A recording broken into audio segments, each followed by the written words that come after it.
Bom, a primeira coisa que a gente precisa entender é que a arte ela pode ser, eu acho que isso também talvez seja muito disseminado já, para a gente não seja um grande mistério. Se eu pergunto para você se a arte ela pode ser reproduzida, pode, né? A gente chega nas lojas e descobre que tem vários quadros idênticos ali, produzidos por uma mesma máquina. Então, essa perspectiva de que é possível reproduzir a arte é alguma coisa que está muito disseminado aqui para a gente. Mas, se a gente for pensar que antes do processo de industrialização não dava para você ter esse tipo de formatação, é interessante também da gente trazer para análise, né? Porque você tinha o trabalho do artesão, que por mais que fosse idêntico, por mais que fosse semelhante, ainda assim era um trabalho único.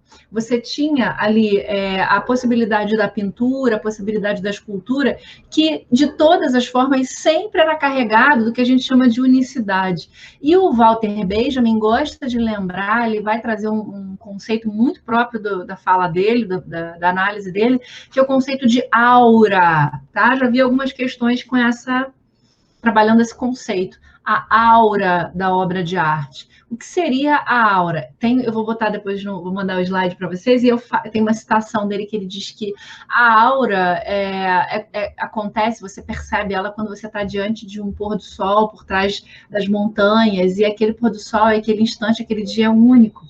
No nosso caso aqui, que moramos aqui em Rio das Ostras, tem essa perspectiva com o mar, né? Você está lá, o pôr do sol, e você está ali diante daquela experiência única, e que ele vai transferir isso para a obra de arte. Então, dentro da perspectiva do Benjamin, o que a gente encontra? Que quando você está diante de uma Mona Lisa, quando você está diante de um Davi de Michelangelo, estou pensando aqui em obras grandes, mas o que você tem é uma experiência única.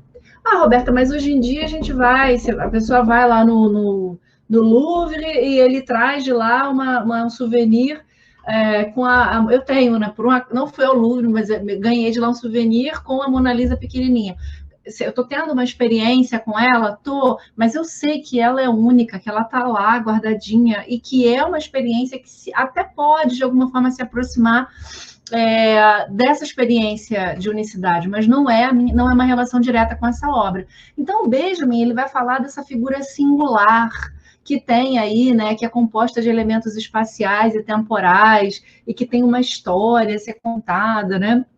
Então, a gente sabe, há histórias que contam e que explicam a origem daquela obra ali, e de outras mais. A gente pode pensar nos artesãos, você tem ali a história do cara, de como ele fez aquela obra, né, em que condições econômicas, sociais, ele pôde produzir aquilo ali. Então, todo esse processo de construção da obra de arte e que passa também pela sua história, para ele está ali afirmando essa perspectiva da aura. O Benjamin ele é muito interessante, que vocês também vão notar na minha fala, que ele não é um sujeito que está aqui para afirmar positivamente ou negativamente a arte, afirmar positivamente ou negativamente o desenvolvimento tecnológico para o fazer artístico. Mas ele está trabalhando a crítica, e é muito bacana também esse conceito de crítica na perspectiva do Benjamin, porque ele está trazendo para a gente a crítica como uma análise e um desenvolvimento e um aprimoramento, né, de conhecimento sobre aquela situação. Ou seja, ele não está aqui para falar mal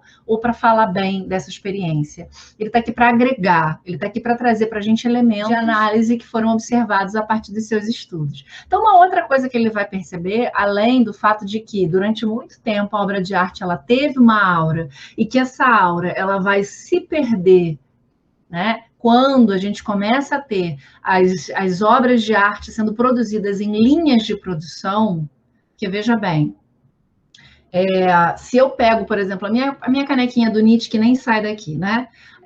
Essa canequinha, ela é até especial para mim, ela vai ter uma história comigo a partir do momento que eu a comprei. Mas, muito provavelmente, ela foi feita, como ela, milhares foram feitas iguais. Né? Dentro de uma máquina, uma caneca toda branca, pá, cola lá, não sei nem como é que é esse processo. Não há uma história própria desta caneca. Como eu disse, há milhares iguais a ela por aí. Né? E aí, isso vai acontecer com outras obras de arte. E também é um outro fenômeno interessante, porque antes a gente pensava em obras de arte nessa perspectiva isolada. Então, você tem um quadro, né? Você tem a escultura, você tem uma obra de arte isolada. E agora a gente tem obra de arte nos objetos que compõem a nossa vida prática. Esse também é um fenômeno que a gente vai encontrar a partir dessa estrutura industrial. Olha que coisa interessante. A gente começa a implementar essas expressões artísticas no mundo prático. Veja só, uma análise que eu acho que é interessante também para a gente fazer, pensar, por exemplo, a nossa própria casa.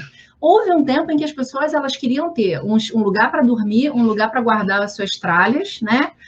Na cozinha tinha ali um fogão, mais algum espaço para guardar o que se tinha, mas não havia uma preocupação estética, uma preocupação em gerar uma combinação, né? E eu estou falando disso para as grandes massas, tá, gente? Hoje, mesmo nas casas mais simples, com a menor grana que você tem, você vai perceber uma preocupação em harmonizar com cor, né? Em fazer com que a coisa fique bonita, esteticamente bonita.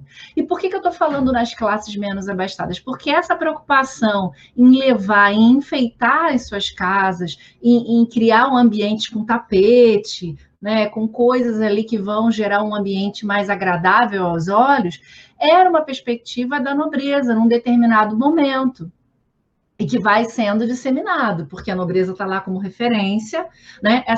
A burguesia, isso ali na modernidade, né? A burguesia quer repetir o que essa nobreza está fazendo, e aí depois, com o tempo, isso vai caindo, vamos dizer assim, para outras classes. Então, vai sendo disseminada essa perspectiva, e é, obviamente, muito interessante que seja, porque quanto mais pessoas queiram, né, desejem aí as coisas belas para as suas casas, para as suas vestimentas, obviamente é muito mais interessante para os mercados que vendem, tá? Então, eu acho que é bacana a gente analisar essas questões todas para que vocês entendam componentes que podem, de repente, suprir uma redação que fale sobre consumo, que fale sobre produção, que fale sobre arte, inclusive.